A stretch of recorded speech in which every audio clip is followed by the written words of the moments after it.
myself, Professor Deepak Zavade from Sri Datta Coaching Classes, Apollo.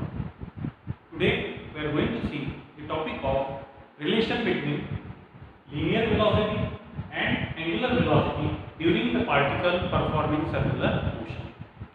As we know that when particle perform circular motion, then at that time particle possess two types of velocity. One is nothing but linear velocity, which is always along the tangent drawn to the circle, and second is nothing but angular velocity, which is along the axis of rotation. So in order to show this relation, we consider a particle which is performing circular motion. In order to show this relation, we consider a particle performing circular motion. At any instant, suppose that the particle is at point A and it moves from point A to point B in infinitesimal small time delta. At any instant, suppose the particle is at point A and it moves from point A to point B in infinitesimal small time delta. During this time, interval of time, there is an angular displacement by the radius vector at the center of the circle is nothing but del theta, and at the same time the linear distance covered by the particle is nothing but del s. When particle moves from point A to point B, in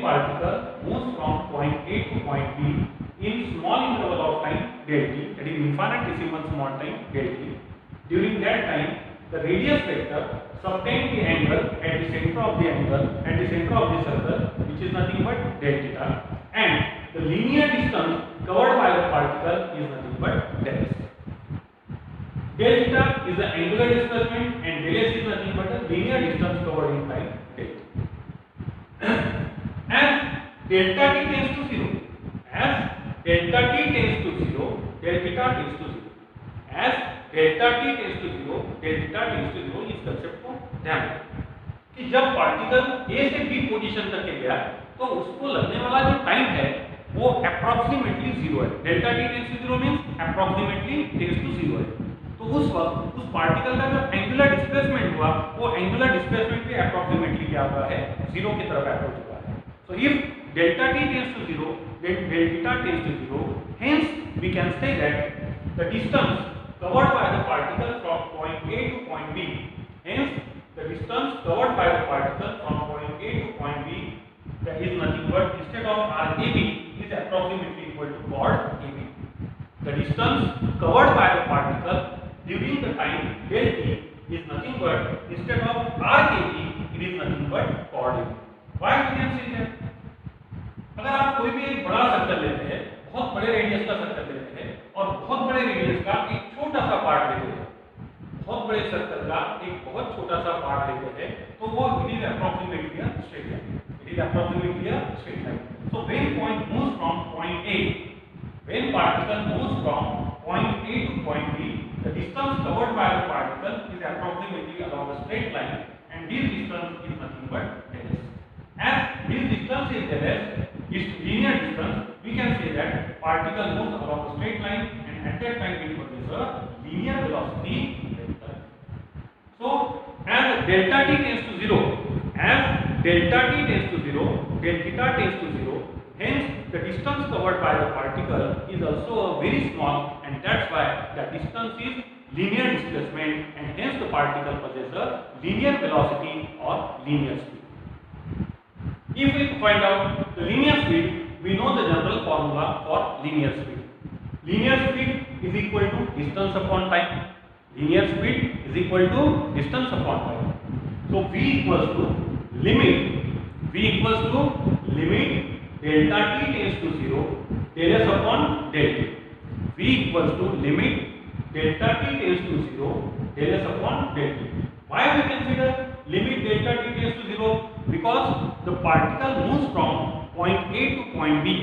The particle moves from point A to point B in a very small time, that is infinitesimal time del t. So limit delta t tends to 0 del s upon del t.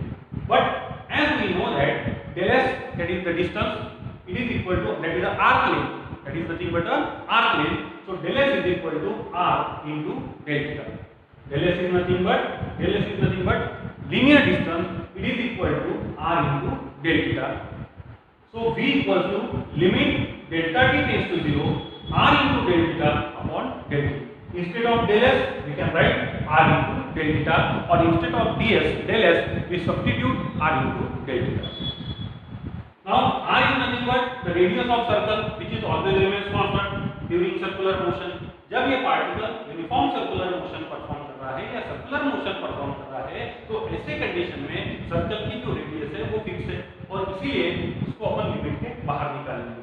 So v equal limit r limit delta t tends to 0 r limit delta t tends to 0 del theta upon del t. But we know that omega, that is angular velocity of the particle, is nothing but limit delta t tends to 0 del theta upon del t. Hence v is equal to r omega.